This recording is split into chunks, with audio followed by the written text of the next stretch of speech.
CityCast Pittsburgh is supported by Fulton Commons.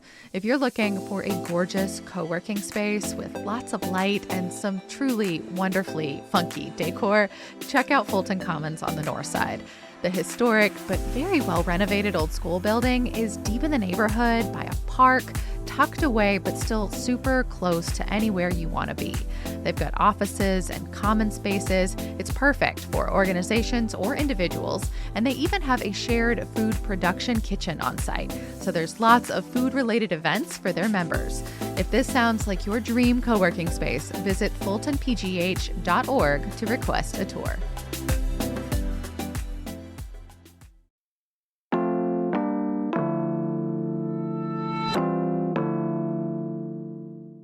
Today on CityCast Pittsburgh, we have had five different police chiefs in just the last few years, all serving under Mayor Ed Gainey. And we're going to have another one as soon as City Council will allow it. Today, we're with Pitt Law Professor David Harris, who's been studying the Bureau for decades, to talk about what's going on with the police department and the top job that no one seems to want.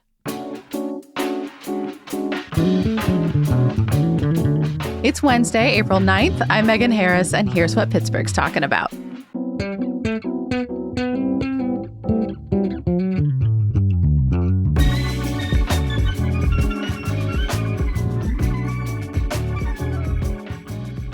Hi, David. Welcome back to CityCast. Good morning, Megan. Good to be back with you. Yeah, let's talk about the role of police chief. Besides being in charge, what's the significance of this job? It feels big, but it wears a lot of hats. Yeah, the police chief in Pittsburgh leads the department, also is the public spokesperson, you could say. When something big happens, we'll hear from the chief. And the chief interfaces with the city council whenever there's an issue that requires testifying or giving information to the city council. We'll do that. And of course, the chief reports up. Now, Pittsburgh has one really interesting and odd feature.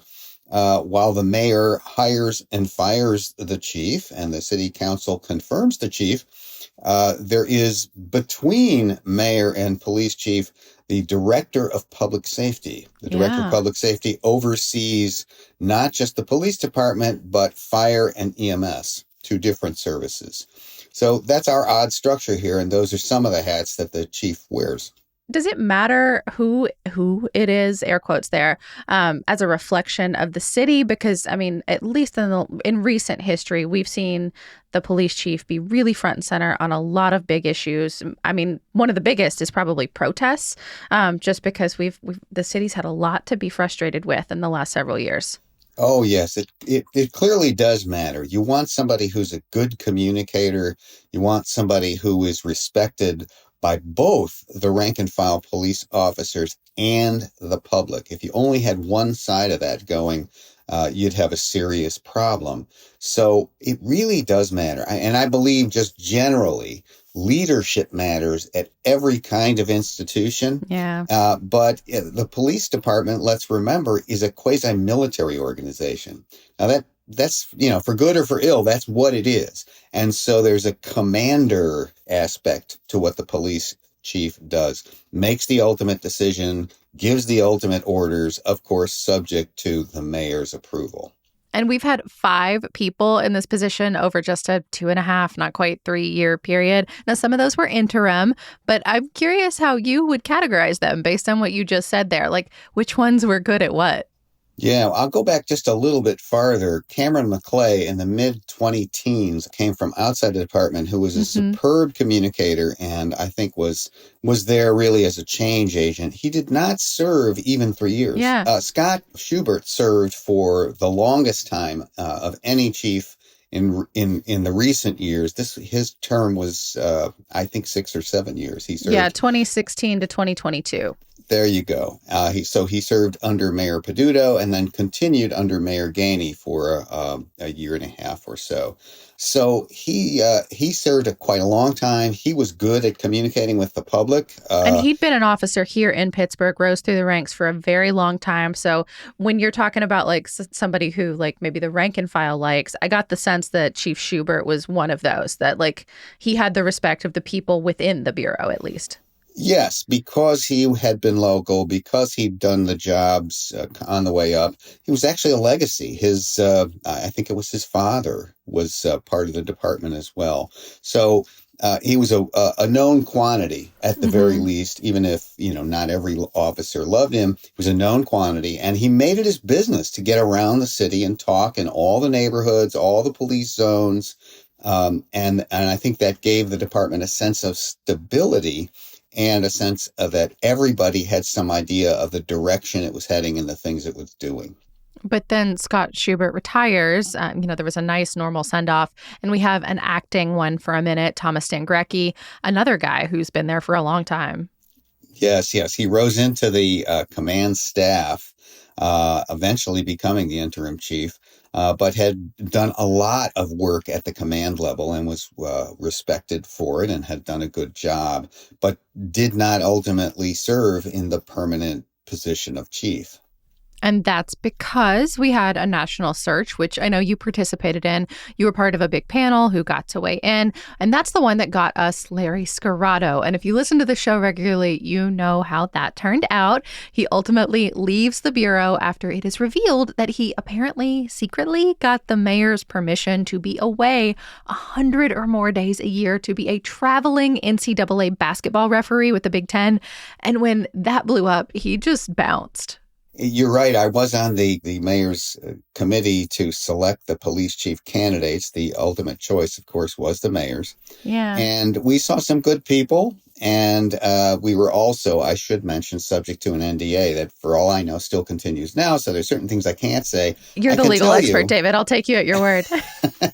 One thing I can tell you for sure is that the issue of Chief Scarato's refereeing in NCAA basketball games did come up because he had come up in the Pittsburgh Police Department, retired at 20 years, was doing some of that NCAA work, and then became the chief of police in Fort Lauderdale, Florida. Right. It didn't last a long time. It was not even a year, but during that time, he was still refereeing as the chief, and it was acknowledged and known. So he was asked about whether that would be part of what he thought he would do while he was chief of police in Pittsburgh. And without breaking my NDA prohibitions, I can tell you that if he had said, yes, I plan to do that, he would not have had my support, because I regard this as one of the most important jobs in Pittsburgh. I'm a citizen of Pittsburgh. I want somebody who's going to be fully focused on that job. And it's just not a part-time job, however you slice it. And so it was not within our plans to see him doing that, our meaning our mayor's committee. Yeah, well, and City Councilor Anthony Coghill has brought up several times, too, that when Scarato was asked, he said he would not be refereeing anymore. So that is part of why he was ultimately chosen for the job. So to catch everybody up, Scarato takes over. And one of the moves that he makes behind the scenes is reinstating the deputy chief position. Now, David, it has never been clear to me whether this was something that he could actually do, since I think that's a budgetary decision that has to go through council. But anyway, he does it, and he chooses Chris Ragland, who it's later said will be acting chief anytime Scarato is away refereeing. But then Scarato quits, and it's just Ragland now in charge. And Gainey then nominates him after a few months to keep the job. Walk us through kind of what went down and what happens from there. Oh, my word. Yes. And Christopher Ragland was a very well liked and experienced guy. Another one that worked his way through the ranks in Pittsburgh. Yes. A really good, solid person and a great officer who had done many jobs inside the department as he rose. And then this whole blow up happens with former Chief Scarato, and he wants the referee, and was there a deal, and so forth. And happy basketball games to him. And because I think of the mess created by the departure of Larry Scarrato, the revelations that there may have been some quiet conversations about basketball refereeing or a handshake deal or whatever you want to call it. There, we get mistrust in spades. We get lots of people saying, well, this time we're going to put the person under oath. And we get the community saying, well, this time we want to have a meeting in every zone. Neither of those things is really, from out of the solar system, given what happened. It's just all of a sudden people just feel like they weren't given the whole story when Larry became the chief. And so it's understandable, but for his own reasons, once these things start to pile up, more and more demands, and there were insinuations that demands had been made on then acting Chief Ragland to appoint certain people or do certain things. Once he got the permanent job, he just said, you know what? I don't need these headaches. Yeah. I can do something else. I'm eligible for retirement. And that's what he did. He walked away from it. And that is not a good thing. I mean, not a good thing from the point of view of ever being able to get a quality permanent candidate in there, whether from inside or outside. And that's kind of left us in the situation where we are today. We have another interim chief with no prospect of any permanent chief for quite a while, I don't think. The acting chief now is Martin Devine. He's had the post since March 4th. What do you think? What are the state of things over there at the Bureau? Because I feel like I've seen a lot of reporting lately that folks keep throwing around the word instability, talking about like the Bureau and what's happening. Is the Bureau of Police here in Pittsburgh, is it okay?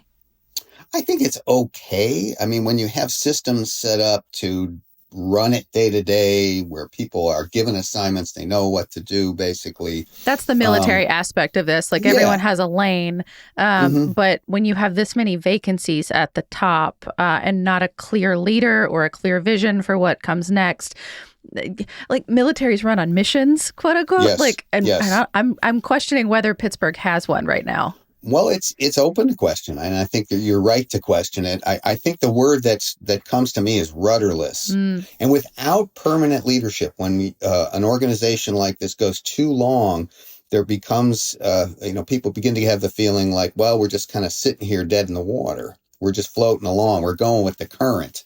Which I've got to imagine, like that's incentive at that point. Then, like if you qualify for retirement, which does not take long as a police officer, it's 20 years. So if you qualify to retire, you can go work at a suburban bureau, for example, if you don't want to move and make probably more money than you make at the city. Like you have options. You have options, and this has been a chronic problem for not just the Pittsburgh Police Department, but for many urban police departments for years. They train people up, they gain experience in their first few years, and then somebody waves at them from a suburban area saying, hey, you don't have to put yourself in the same kind of difficult situations day to day. We'll pay you more. You have more job security in other ways, more satisfaction, and they lose people regularly. And when you have a situation in which the leadership is unstable and you don't know where the ship is heading, taking one of those offers might seem a lot more tempting. So that's a retention issue. Then, of course, retirements, and just a lot of the Bureau is older at this point. It skews much more white male than it has in years past at the moment.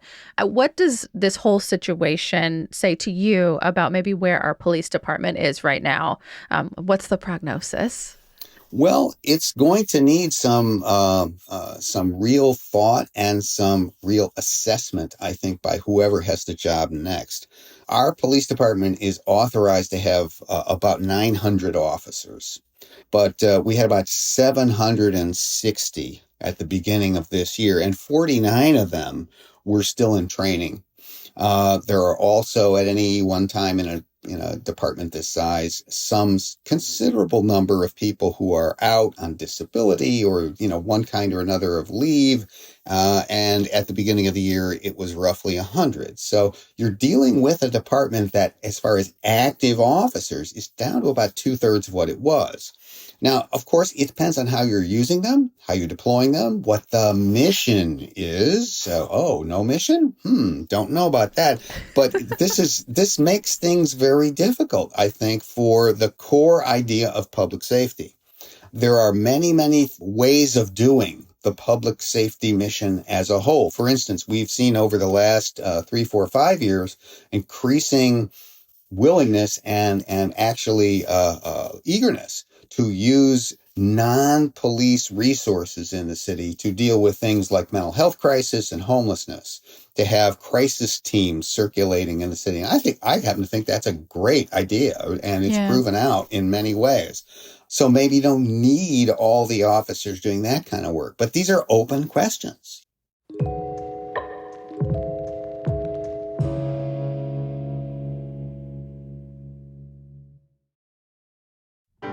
Today's episode is supported by the Pittsburgh Symphony Orchestra.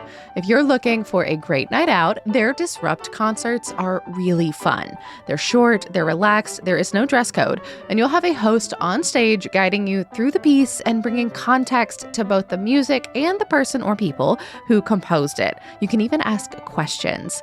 There's one more Disrupt concert coming up this spring, Love Struck on April 10th, featuring a love story. Ravel's Daphne C. Chloe.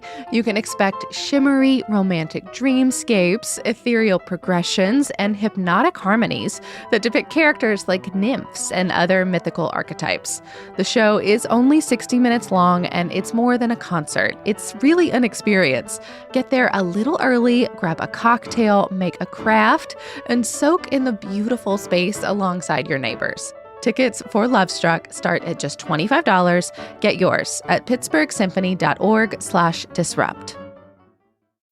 This episode is brought to you by the Nissan Armada Pro 4X. With a twin-turbo V6 engine ready to propel your adventures, up to 8,500 pounds of towing capacity to haul all your favorite toys, and space for 8 passengers, Nissan's most powerful car yet will chew up and spit out anything you throw at it. Learn more about the all-new 2025 Nissan Armada at nissanusa.com. Towing capacity varies by configuration. See Nissan Towing Guide and Owner's Manual for additional information. Always secure cargo. Is there a benefit maybe to being a smaller bureau in your eyes? Yes, it can be. It can be a more nimble organization. You can turn the big boat a little more easily. It's still not easy because it's hundreds of people, and then of course hundreds of civilians as well.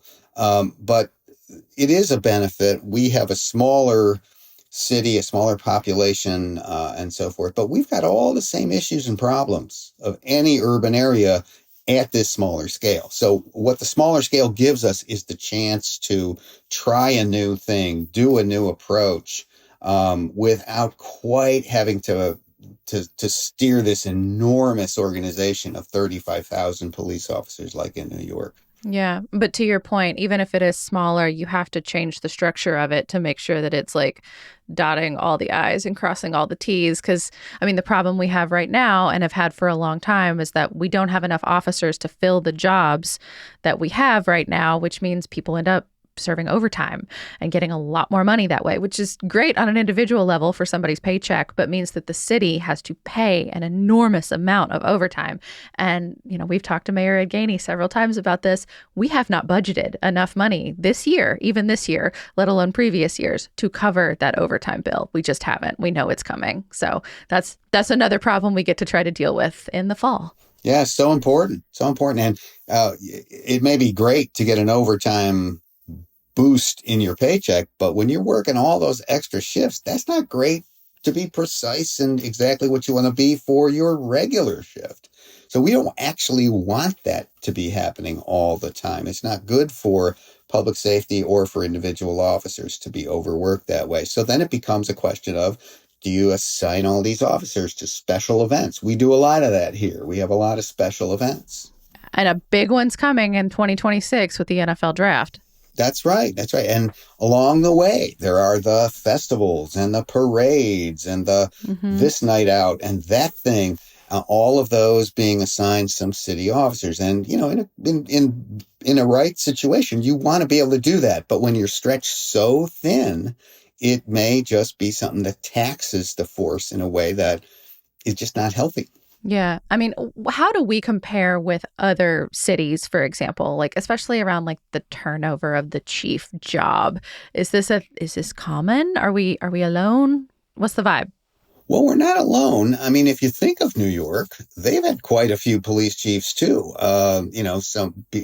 Some of them leaving office due to some ethical troubles or some rumblings of criminal investigation of their behavior or the behavior of those around them. Pittsburgh's not So, immune to that either, though. You don't have to no. go too deep into our history to read about a certain Mr. Nate Harper. Oh gosh, no. Sad story for sure. Police chief as a job is probably the hardest thing I can think of. I used to think, oh, it's definitely dean of the law school, Yeah. but it's not. Folks don't typically last a long time in these jobs. You have to be thinking about the support of your mayor. What's the public think? If you live in and you're serving in a jurisdiction with a union, there's that. I mean, there are just so many variables in this, and your hands are tied in certain important ways. Like in this situation with Pittsburgh, you don't have your full complement of authorized officers. How do you use them? We had a study of police deployment that was done that said, you actually don't need 900. You can get along pretty well with what you have, and you can probably put a lot more people out in doing community work. And so that's a whole other idea that the administration ultimately rejected. I was about to say, I remember that press conference. They come out and they're like, these are the recommendations, rah, rah, in almost the same sentence. Police Chief Scarrato at the time and Mayor Gainey were like, but we don't care. We're not going to listen to any of this. We paid for this expensive report, but this not for us. Yes. Thank you. Thank you. No, thank you. Right. So those kind of decisions are out there all the time having to be made. And so there are just so many things pulling the police chief in many different directions. Ultimately, there have to be decisions. There are always going to be crises. It's just one of those jobs where you can count on that. And all of these things have the potential to throw up a crisis or a finger pointing from the outside or something like that. Or at least just a staffing challenge. Like, who among us has not had to deal at work with someone can't come in today, which, like, the smaller the team, the weirder that challenge gets. Yes, absolutely. So it's not surprising because of that police chiefs typically are not lasting a long time anywhere. 3, 4, 5 years. 5 years is getting to be, you're getting to be one of the senior people around in the police chief job. Is there incentive to stay chief a long time? I didn't realize this until everything that happened with Scarrato. He got his chief pension because, he served in Pittsburgh. He had done his 20 years, but you get your pension based on the last position you served at for whatever length of time. And it's only a year and a half. At a year and a half, he was vested at that chief level, which means we're going to pay this fairly young guy like $1.5 million over the next several years. May he live a very long life, but it's going to be expensive because he held this job. Like, what's the incentive to stay in this like really like lightning rod of a position for any amount of time? Well, the incentives have to, I think, be internal. I think you have to actually... You mean they have to want it? They have to want it. And when you have all that money sitting there that you could get, not everybody's going to feel that way if you just feel like you're getting rotten vegetables thrown at you all the time. You have to love that department that you're serving. You have to be really dedicated to the idea of public service. You really have to want to do right by your officers and by your public. Some people are going to want something else in their life. I think that's what we saw with Mr. Scarrato. Yeah. Well, so who is in line to get it next? We have acting Chief Devine right now. But part of the problem with this whole command staff vacuum is that, like, usually this stuff is years in the making. If you're going to consider a local candidate, there are people who rise through the ranks that like show glimmers of some piece of the puzzle, right? Like the personality part or the leadership part, or they do the right stints in the right departments. So you see what they're capable of. It doesn't seem like there are a lot of obvious choices right now. Yeah, on the local level, there's been so much attrition that it would not be the same kind of thing that we have seen before. I remember when I was also on the mayoral commission that looked at candidates that eventually put forward Cameron McClay in what was it, 2015, They and always there come were knocking at your door, David, when it's time to hire a chief. They come a calling. I guess so. I work cheap. That's one thing. Um, but at that point, there were any number of internal candidates, and I can still see them. And Christopher Ragland was one of them. Hmm. And they're, so people who have considerable experience, have ideas about leadership, have some respect. And that was where we had a nationwide search. So we had all kinds of people to choose from and to recommend to the mayor.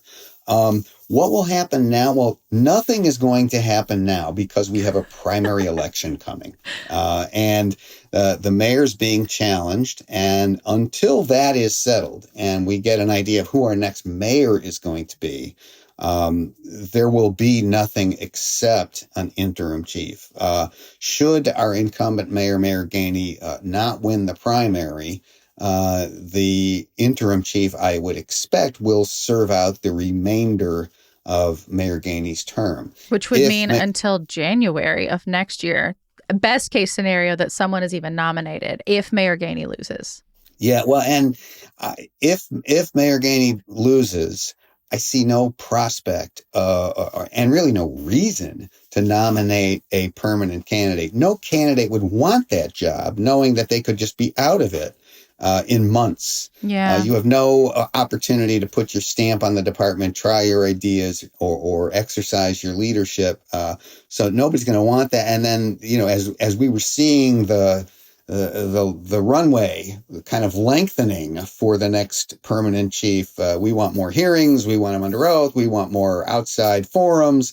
There's no prospect of a permanent chief if Mayor Gainey is defeated in the primary. If he wins the primary, it's possible then that we'll see a new nominee.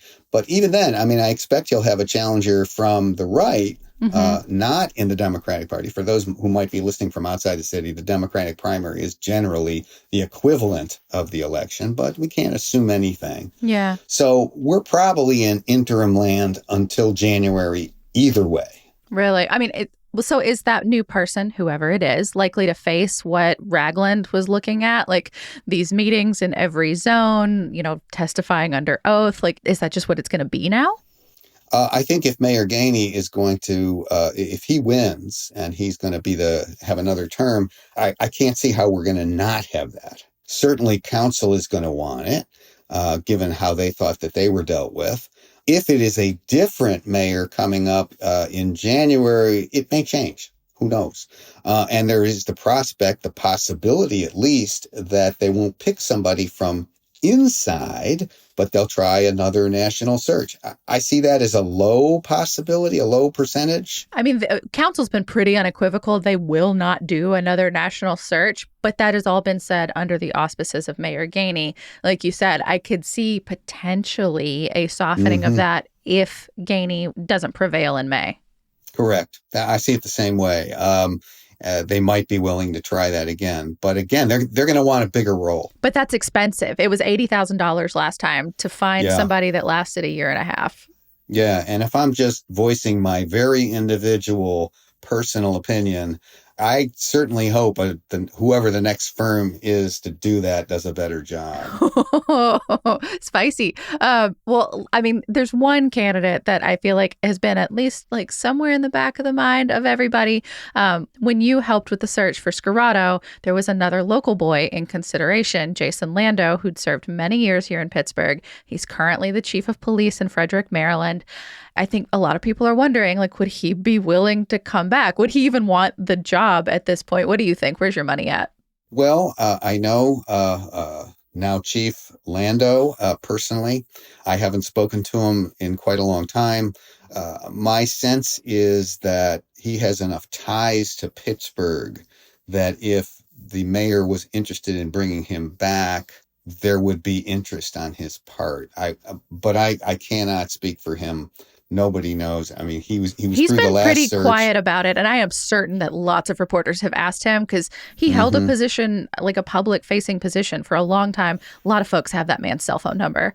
Yes, yes, indeed. I talked with him quite often when he was here. I used to see him around town. And he had a program in Zone 5 when he was the commander there where he would bring in young folks to just hang out and talk with his staff people and in a very informal way. I watched that and I was pretty impressed. I mean, he would bring a lot to the job and he has enough ties here that he might be interested.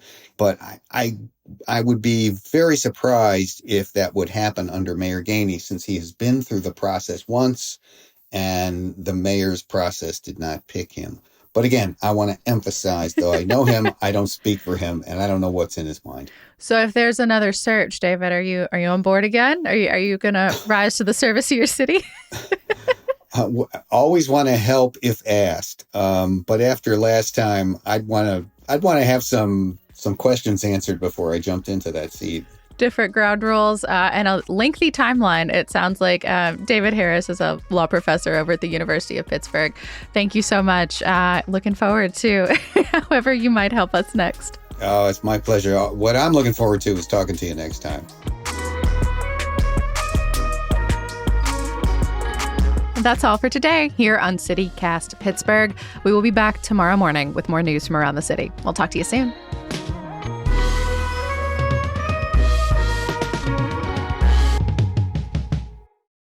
You shouldn't have to be under oath to answer a question like that. You know, it's just a serious situation. You don't go in there to hide things. You go in there to help things. If you take it back, if there's take backsies, like somebody's going to have the receipts. Yeah, that's right. And apparently Coggill has them.